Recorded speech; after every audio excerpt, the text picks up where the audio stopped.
오늘 잠언 19장 6절부터 보겠습니다.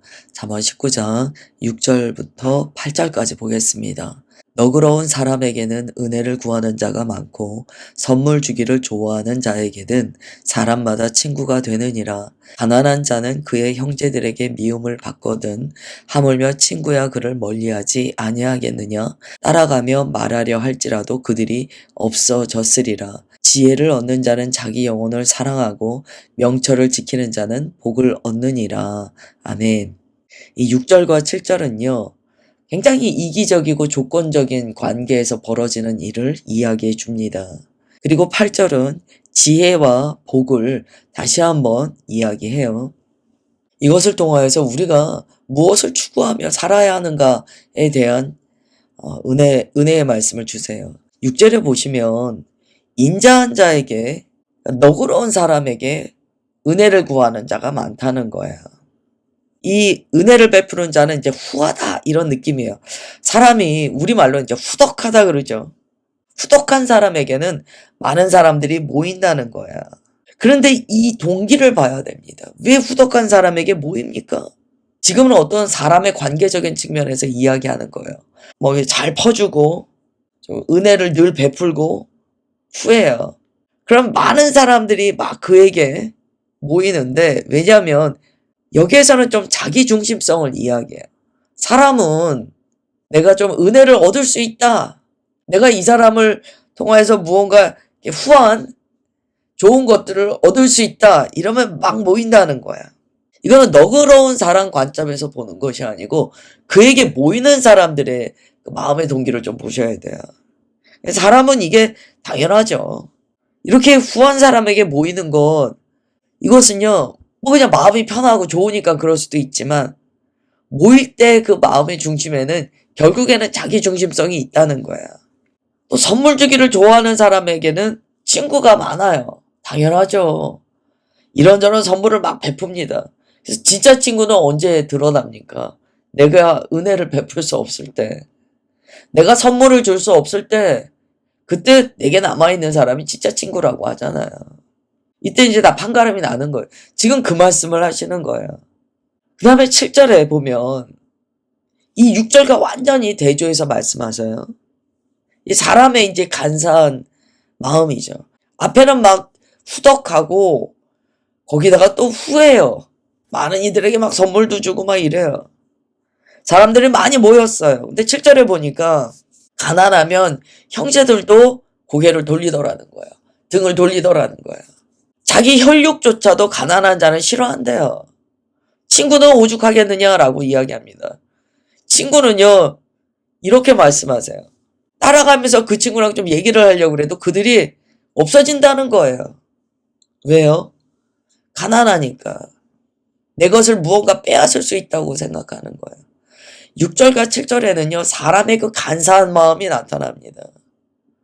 잘해주면 좋아하고, 내게 무언가 막 해주면, 그러면 막 사람들이 모이는데, 내가 가난하고 내가 힘이 없으면, 그때는 사람의 그 간사함이 그냥 수면 위로 다 떠올라서 다 도망간다는 거예요. 하나님께서는 이것을 사람의 그 마음의 이 본성, 이 죄성을 가지고 있는 본성의 특징이다라고 가르쳐 주시는 거예요. 이 돈과 지위가 사람의 가치를 결정한다는 거예요. 이게 세상이라는 거예요. 8절은 무엇입니까? 하나님께서 말씀하시는 삶의 가치는 그게 아니라는 거예요. 6절과 7절에서 사람이 만든 세상의 구조에 대해서 말씀하시는데 8절에서는 아니라는 거예요. 하나님은 어떻게 하십니까? 하나님께서 주시는 지혜는요, 세상의 이러한 자기중심성과는 완전히 달라요. 진정한 가치, 지혜를 얻은 자는요, 결국 자기 영혼을 사랑하는 자라는 거예요. 이 말씀은 세상 사람들은 사람과의 관계에서 내가 무엇을 얻을까? 내가 어떻게 하면 이 관계에서 내가 성공할까? 이런 거에 집중해서 거짓된 어떤 세상의 관계들이 많지만 하나님 안에서는요, 결국 자기 영혼을 정말 사랑한다고 한다면 하나님께서 주시는 지혜를 받는다는 거예요. 하나님과의 관계에서 온전함을 추구한다는 거예요. 그리고 하나님의 그 가치관을, 하나님의 그 세계관을 받길 원한다는 거야. 그래서 그 지혜와 명철을 갖는다는 거야. 그게 진짜 복이라는 거야. 세상에서는 사람을 통하여 내가 이익을 보려고 하지만 진짜 하나님의 사람은 하나님과의 관계에서 주시는 그 지혜를 얻음으로 그것이 복이 된다는 거예요. 그래서 이 세 절을 우리가 어떤 주제문으로 만든다면 이렇게 말씀드릴 수 있을 것 같아요. 복은 사람의 관계 안에서 조건적으로 내가 취할 수 있는 것이 아니다. 절대적인 복은 하나님으로부터만 온다라는 것을 가르쳐 주는 거예요. 그리고 6절과 7절에서 주님께서 교훈하여 주시는 또 한 가지는 그런 가치관으로 우리는 살지 말라는 거예요. 잠언에 계속 반복됩니다. 너희들은 그런 가치관으로 살면 안 되지. 나의 백성은 그런 이기적이고 자기중심적인 삶을 사는 건 아니야. 라고 말씀하시는 거예요. 이 가난함과 약함, 그것 때문에 세상에서 소외되는 분들이 많습니다. 제가 이걸 묵상하면서 한번 그 생각을 해봤어요. 오늘날의 어떤 다수결도 그런 의미가 많지 않나라는 생각이 들었어요. 이 민주주의는 다수결이잖아요. 그런데 우리가 그 가지고 있는 맹점은 항상 알아야 돼요. 그래서 교회 안에 정말 하나님의 나라를 이루어 나갈 때 힘있고 이게 다수결로 옳다라고 얘기되어질 때 사람의 자기중심성이 들어가기 때문에요. 자기의 어떤 이해타산을 따지는 생각이 들어가기 때문에 그러한 것이 다 포함된 다수결을 옳다라고 볼 것이 아니고 하나님께서 내게 무엇라 말씀하시는가를 그리스도인은 꼭 감각해야 됩니다. 중요해요. 우리가 살고 있는 세계는 이제 다수결이 주류를 이루기 때문에 말씀드려요. 우리가 이럴 때 하나님의 사람은 그 안에서도 분별해내야 돼요. 아, 무엇이 옳은가. 많은 사람이 이러한 것들을 추구하는데 그 안에서 하나님께서 주시는 지혜는 무엇인가를 분별할 수 있는 우리가 되어야 됩니다. 그러다 보니까 우리가 이제 그리스도인이 돼서 그 길을 따라갈 때요, 결국 경험하게 되는 게 있어요. 많은 사람들이 어떠한 것을 추구해 나아갈 때 거기에서 지혜를 분별해야 되거든요. 그때 우리가 사실은 소외를 좀 경험해요. 이것으로 우리가 기도한다면 이렇게 기도할 수 있을 것 같아요. 주님, 우리가 세상의 논리와 세상의 방식과 다르게 살기를 원합니다. 가난하고 소외되고 약한 자들에게 이타적인 사랑을 베푸는 그리스도인이 되게 하옵소서. 세상의 법칙이 아니고 하나님의 진리의 가치가 우리를 통하여 실현되게 하여 주옵소서. 또한 세상에서 말하는 세상을 살아나가는 방법을 동일하게 취한 그리스도인이 되지 않게 하시고 하나님의 가치에 따라 하나님의 방법으로 삶을 살아나가는 우리가 되게 하옵소서. 그래서 때로 소외될지라도 그것조차 주님께서 우리를 인도하신다면 기쁨으로 감당하게 하옵소서.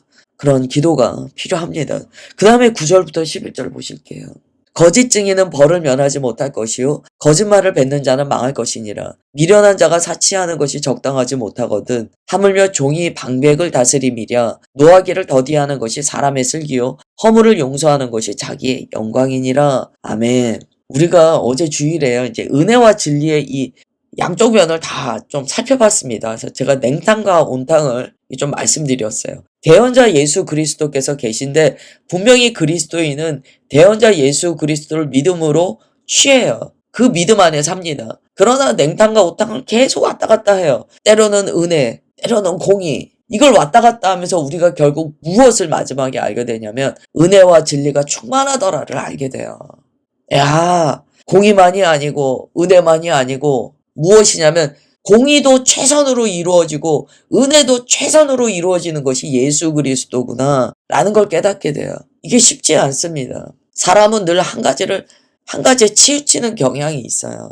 그래서 제가 묵상하다가 지구가 기운 게 어쩌면 지구에 사는 우리 모두가 이렇게 조금은 이렇게 치우쳐서 돌아가는 모습과 좀 비슷한 것 같아요. 그 중심 잡기가 쉽지 않아요. 그 중심을 잡을 때 우리가 정말 이 자기 부인도 알게 될 거예요. 지금 앞에 나온 말씀과요, 이 9절부터 11절까지의 말씀은요, 또 조금 다른 각도입니다.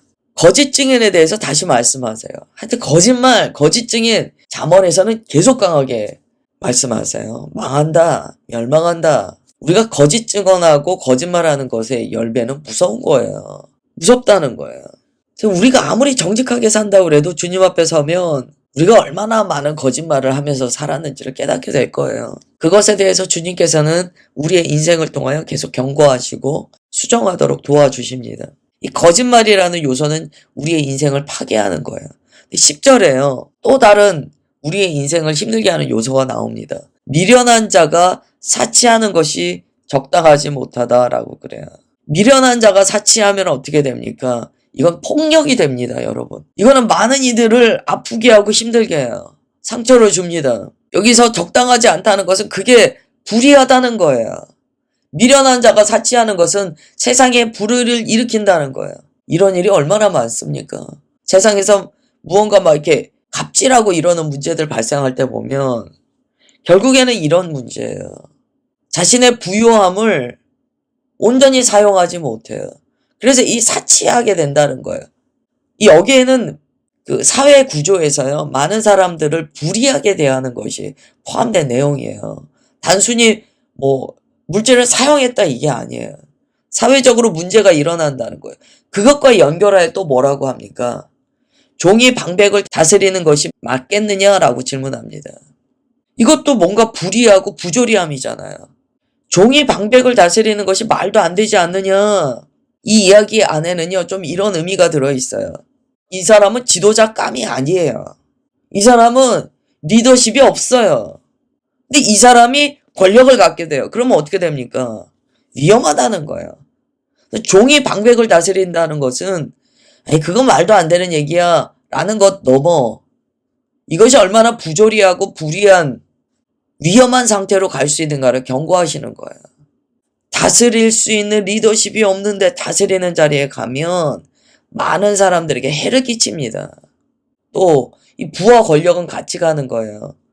부와 권력을 누릴 수 있는 마음의 덕이 없는데 부와 권력을 누려버렸어요. 그러면 그의 부도 그의 권력도 많은 이에게 악을 끼친다는 거예요. 그런데 11절 보십시오. 11절은 뭡니까? 지혜로운 자와 분노에 대해서 말씀하시는 거예요. 여러분, 지혜로운 자는요, 노하기를 더디해요. 이 잠언에 이제 계속 나오는 흐름이에요. 지혜로운 자는 자기 마음에 분노가 일어날 때 그 감정을 조절할 수 있어요. 하나님의 지혜는요, 전인격적으로 역사되어지는 하나님의 능력이기 때문에 하나님의 지혜가 있는 자는요, 자신의 감정도 하나님의 통치 아래 들어가 있다는 거예요. 단순히 화를 안 낸다, 이 개념보다 더 큰 개념이에요. 주님의 지혜는 예수 그리스도의 전인격이에요. 예수님께서 내 안에 거하신다는 거예요. 그러니까 막 화낼 상황에도 그 감정이 싹 조절된다는 거예요. 그리고 어떤 사람의 허물, 연약함을 봤을 때요, 그걸 막 다그치고 혼내고 이게 아니고 좀 이렇게 품는다는 거예요. 품어낸다는 거예요. 그게 하나님의 지혜 안에, 하나님의 전인격적인 성품 안에 들어있다라고 가르쳐 줍니다. 그러니까 우리가 앞에서 살펴본 내용이나 지금 살펴본 내용이나 지혜가 있는 자는요, 하나님의 전인격이 그 안에 들어가 있어요. 다르다는 거예요. 세상을 사는 방법도 다르고 하나님의 마음이 있기 때문에 그의 감정을 다스리는 것도 다르다는 거예요. 그러면 지금 우리가 읽었던 이 6절부터 11절까지요. 결국 어떤 사람이 지도자가 돼야 되고, 다르게 표현하면 지도자는 어떤 사람이어야 합니까? 세상에 부와 권력을 가진다면 그것이 어떤 사람에게 주어지는 것이 좋습니까? 하나님의 지혜가 있는 자. 그래서 우리가 위정자들을 위하여 기도하는 거예요. 또한 이렇게 경제적으로 세상에서 어떤 위치에 있는 사람들을 위해서 우리가 기도하는 거예요. 바울이 이 사역을 했습니다. 나중에 한번 신약을 쭉 보시면 나와요. 바울이요, 알아요. 세상에서 힘 있는 자들이 전도돼야 된다는 것을 알아요. 그리고 그들이 전도되었을 때 얼마나 큰 파급력이 있는지 바울이 알아요.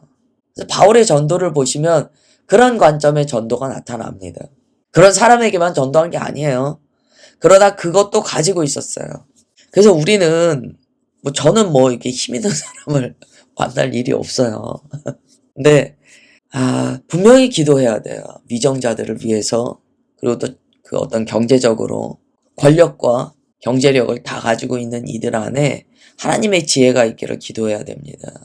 왜냐하면 그들을 통하여 많은 사람들이 하나님께서 베풀어 주시는 그 평강을 누리게 되기 때문이에요. 그 다음에 12절부터 15절이에요.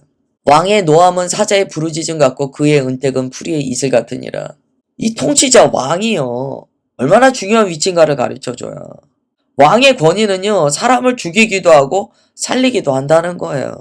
앞의 내용과 연결됩니다.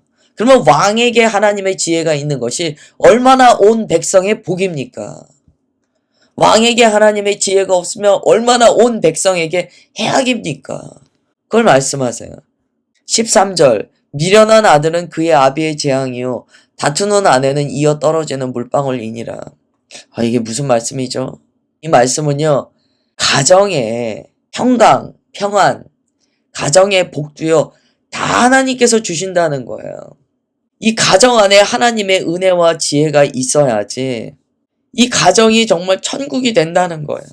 가정 안에 하나님의 지혜가 없으면 이거는 뭐 자녀, 아비, 아내 다 문제를 일으킨다는 거예요. 다투는 아내는 이어 떨어지는 물방울. 이게 참 그 특징 있는 표현인데요. 이게 무슨 얘기냐면 세번역은 이렇게 얘기했어요. 천장이 새가지고 물이 계속 떨어지는 것과 같다는 거예요. 얼마나 맞는 표현이며 특징적인 표현입니까? 인상적인 표현입니까? 지붕이 샌다는 거예요. 그러니까 가정은 하나님의 지혜로 세워져야 된다. 14절 집과 재물은 조상에게서 상속하거니와 슬기로운 아내는 여호와께로 말미암느니라. 13절과 연결하여 말씀하시는 거예요. 천장이 새서 물 떨어지는 것과 같은 게 정말 지혜 없는 아내의 특징이거든요. 온 집안에 불편함과 근심거리가 된다는 거예요. 집과 재물은 조상에게서 물려받는다고 하지만 슬기로운 아내는 조상이 주느냐? 아니다. 이 말씀은 딱 이런 어투예요. 집과 재물은 가만히 있으면 받는 그냥 유산 같은 거냐? 아니다. 저절로 얻어지는 거냐? 아니다. 어떻게 해야 얻어진다는 거예요. 주님께 기도해야 된다는 거예요. 지혜로운 아내는 주님께 기도해야 얻는다는 거예요. 이 말씀은 우리에게 어떻게 적용됩니까? 우리의 삶에 중요한 사람들이 있어요. 우리의 삶에 큰 영향을 끼치는 사람들이 있습니다. 이 교회 안에서의 관계도 그래요. 또한 사회생활에서의 관계도 그래요. 우리와 중요한 사람, 왜 아내의 특징이 뭡니까? 결혼하면 평생 내 인생을 좌우할 수 있는 위치거든요. 이런 중요한 인물은 어떻게 얻어진다는 거예요? 주님께서 주신다는 거예요. 주님께 기도해야 된다는 거예요. 15절 게으름이 사람으로 깊이 잠들게 하나니 태만한 사람은 줄일 것이니라. 게으른 것은요 그냥 영적인 것과 육적인 것 모두 파멸합니다. 게으름은 뭐 당장은 심각해 보이지 않을 수 있어요. 결국 무기력하게 만들고 중요해요. 사람이 왜 무기력한가에 대해서 좀 말씀하시는데요. 여러분 잠은 잘수록 더 잠이 많아져요. 다 경험해 보시니까 알잖아요. 한번 게으름 피우잖아요. 그때부터는요. 나는 이건 절대 못해. 막 이런 일들이 막 나와요. 그리고 무기력해져요. 그 게으름이 결국 그 사람을 궁핍하게 만든다는 거예요. 영적으로 궁핍하게 하고요. 육적으로도 궁핍하게 합니다. 그래서 그리스도인은요, 이 게으름을 경계해야 돼요. 내가 왜 이렇게 게을러졌지? 게으름은요, 우리의 이 건강과도 많이 연결돼요. 그래서 우리가 정말 주 안에 주님께서 주시는 시간표에 따라 부지런하게 살겠다는 결단도 해야 합니다. 오늘 여기까지 보겠습니다. 기도하겠습니다. 하나님 오늘도 주님의 귀한 교훈하여 주시는 말씀을 주셔서 감사드립니다. 주님께서 오늘 우리의 삶에 관계 가운데 자기 중심성이 있는지 바라보게 하시고 하나님의 지혜로서 하나님과의 관계에서 먼저는 나의 영혼이 살고 또한 많은 이들에게 주 예수 그리스도의 그 덕을 끼치는 우리가 되기를 당부하여 주셨습니다. 하나님 오늘 말씀을 우리의 심령 가운데 새깁니다. 주님께서 말씀하여 주신 그대로 우리도 예수 그리스도 그 지혜의 덕을 끼치는 삶을 살게 하옵소서. 또한 우리의 삶의 관계가 거저 얻어지는 관계가 아닌 것을 또한 깨닫게 됩니다. 기도하게 하시고 또한 우리의 삶의 관계 가운데 많은 이들을 위하여 기도하게 하옵소서. 그러함으로 주님께서 주시는 참된 덕스러운 관계, 말씀의 그 진리 위에 서 있는 관계로 우리의 모든 관계가 변화받게 하여 주옵소서. 특별히 오늘 만남의 축복을 구합니다. 지혜로운 아내, 주님께서 주시는 그 아내를 얻은 것 같이 우리 아내도 주님의 지혜로 기도할 때 관계 가운데 주님께서 하늘의 축복을 주시는 것을 믿습니다. 그 복이 있는 관계, 주님께서 베풀어 주시는 관계를 통하여 주님의 은혜를 경험하게 하여 주옵소서. 그렇게 역사하여 주시는 것 믿사오며 사랑하는 주 예수 그리스도의 이름으로 기도드리옵나이다. 아멘.